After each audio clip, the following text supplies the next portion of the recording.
राजा भोज 7वें दिन फिर दरबार पहुंचकर सिंहासन की तरफ बढ़ने लगे।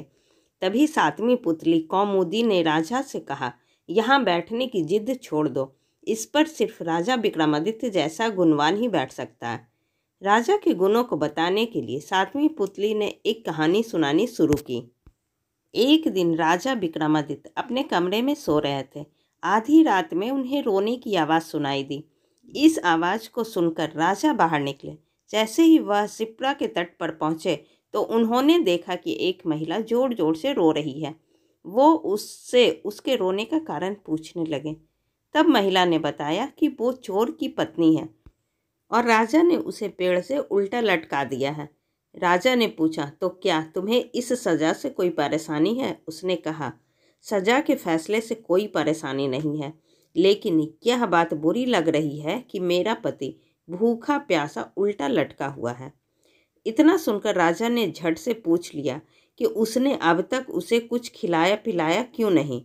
तब उसने कहा, वो बहुत ऊंचाई पर लटका हुआ है और मैं किसी की मदद के बिना उस तक खाना नहीं पहुंचा सकती हूँ। तब विक्रमादित्य ने कहा, चलो मैं तुम्हारे साथ चलता हूँ। यह सब सुनकर महिला बहुत खुश हुई। वो महिला उस व्यक्ति की पत्नी नहीं बल्कि एक भूत थी जो उस लटके हुए शख्स को खाना चाहती थी। उसने राजा विक्रमादित्य के साथ वहां पहुंचकर उस इंसान को खा लिया।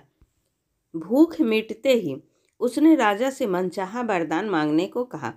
तब राजा विक्रमादित्य ने उससे अन्नपूर्णा पात्र मांगते हुए कहा कि इससे उनकी प्रजा का भला होगा।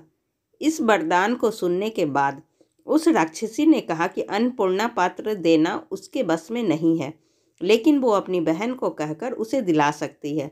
वह राक्षसी अपनी बहन के पास पहुंची और सारी बात बताते हुए उससे अन्नपूर्णा पात्र मांगा। उसकी बहन ने खुशी खुशी वह पात्र राजा विक्रमादित्य को दे दिया। उस पात्र को लेकर राजा आगे बढ़ ही रहे थे कि उन्हें एक ब्राह्मण रास्ते में भूख से तड़पता हुआ दिखाई दिया। उसने कहा, हे राजन, मैंने बहुत दिनों से कुछ खाया नहीं है, मुझे जल्दी से कुछ खिला दो। राजा ने तुरंत अन्नपूर्णा पात्र से भोजन मांगा और ब्राह्मण को खिला दिया।